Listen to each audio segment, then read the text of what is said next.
میں جو پڑھ رہا ہوں 3 سال کے اندر کا واقعہ ہے، کربلا معلیٰ میں ہوا ہے۔ اس واقعے کے عینی شاہد زندہ ہیں، موجود ہیں۔ واقعہ یہ ہے کہ یورپ سے ایک قافلہ کربلا معلیٰ، نجف اشرف جو کہ ایئرپورٹ نجف میں بھی ہے، بغداد میں بھی ہے، نجف آئے، نجف سے زیارتیں کر کے وہ قافلہ کربلا جانے لگا۔ اس قافلے میں اور جہاں بہت سارے لوگ تھے، اسی قافلے میں ایک نوجوان ہے جس نے اس روایت واقعے کو نقل کیا ہے، اور اس نوجوان کا کردار چونکہ آخر تک رہا ہے۔ ہو گئی مجلس، میں اس کو محفوظ کیجیے گا۔ وہ نوجوان یہ کہتا ہے کہ قافلے میں بہت سے اور فیملیز تھیں، تو ایک خاندان وہ تھا جس میں ایک ماں تھی، ان کی ایک بیٹی تھی اور بیٹی کا 10 سال کا بیٹا۔ یہ 3 افراد ایک خاندان پر مشتمل، نانی ہے، بیٹی ہے، بچے کی نانی ہے اور بچے کی ماں ہے، اور 10 سال کا بچہ ہے، لڑکا۔ یہ لوگ یورپ سے آئے تھے۔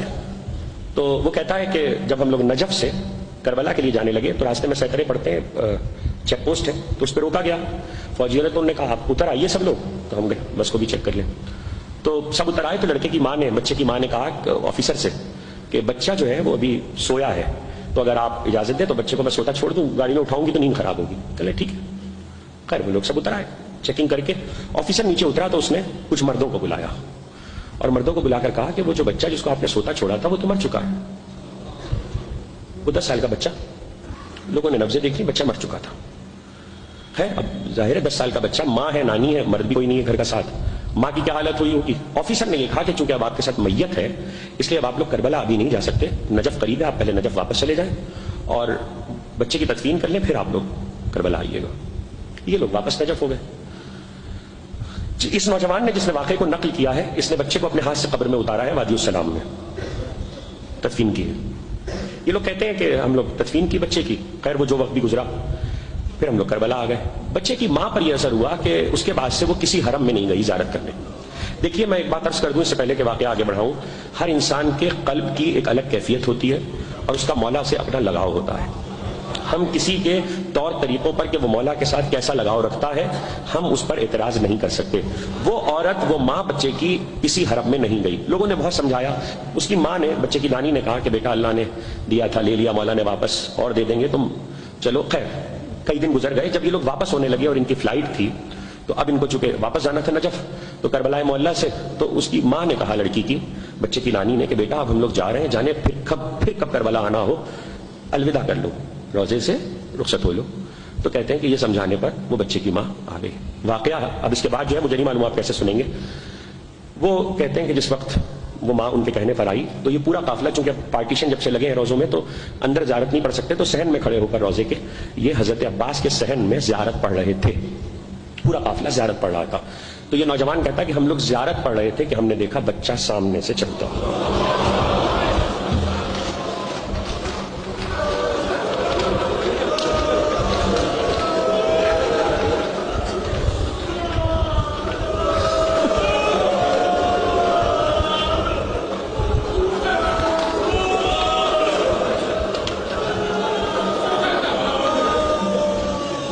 بچہ سامنے سے چلتا ہوا ہے حضرت ابو الفضل کے صحن میں۔ وہ کہتے ہیں کہ ہم لوگ بھول گئے کہ ہم کیا کر رہے تھے، ہم بھول گئے کہ ہم کیا کر رہے تھے، اور بچہ ماما ماما ماں کہتا ہوا ماں کی طرف لپکا۔ ماں نے بچے کو تڑپ کے گلے سے لگایا، بیٹا تم کہاں تھے؟ بچہ یہ کہہ رہا اماں میں تو آپ کو ڈھونڈ رہا تھا۔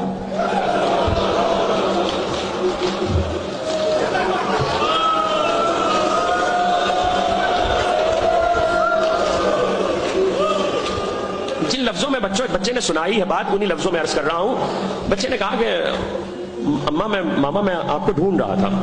تو کہا بیٹا پھر تم یہاں کیسے پہنچے؟ کہا ماما میں آپ کو ڈھونڈ رہا تھا تو گھوڑے پر سوار ایک انکل آئے۔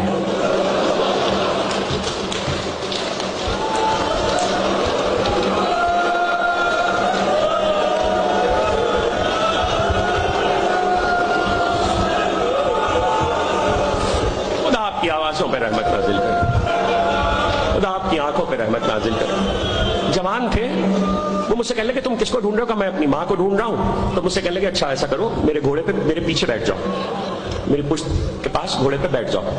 تو میں نے کہا کہ انکل میں تو گھوڑے پہ نہیں بیٹھ سکتا، گھوڑا بہت اونچا ہے، آپ ذرا اپنا ہاتھ بڑھا دیجیے۔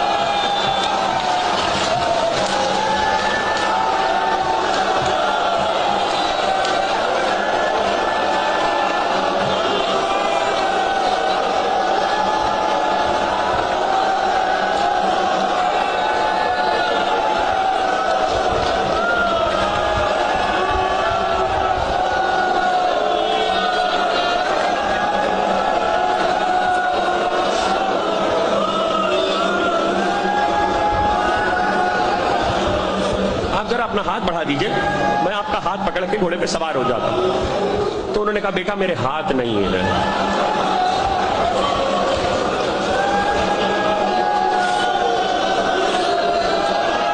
بیٹا میرے ہاتھ نہیں ہے، خدا آپ کی آوازوں پہ رحمت نازل کرے۔ مجھے نہیں معلوم اب اس سے کیا پڑھا جائے گا اور کیا نہیں پڑھا جائے گا۔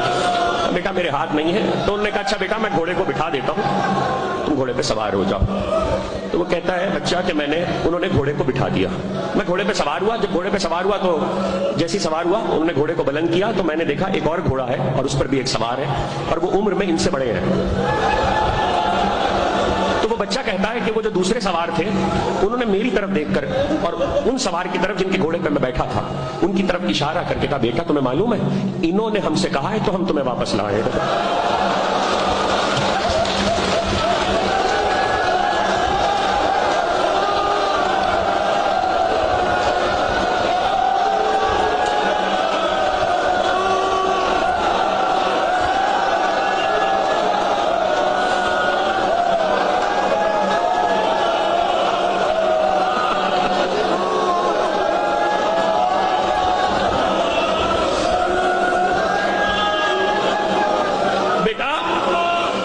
انہوں نے ہم سے کہا ہے تو ہم تمہیں واپس لائے ہیں۔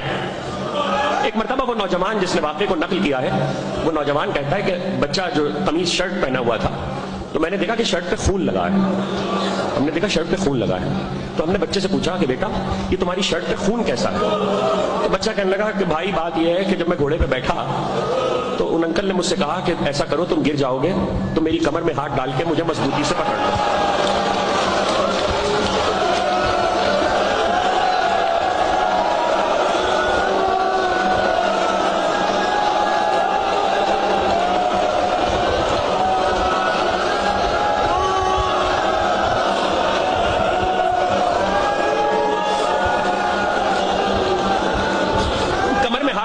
مجھے مضبوطی سے پکڑ لو بھائی۔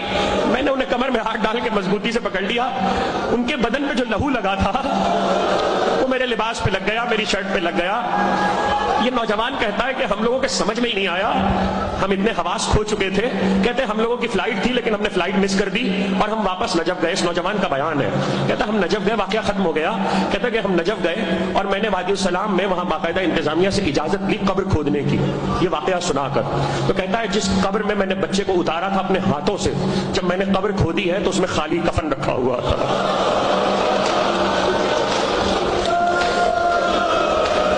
آپ رو چکے ہیں، میں پڑھ چکا، بس مجھے ایک جملہ کہنا ہے، اس کے بعد شاید میری بھی ہمت نہ ہو کچھ پڑھنے کی۔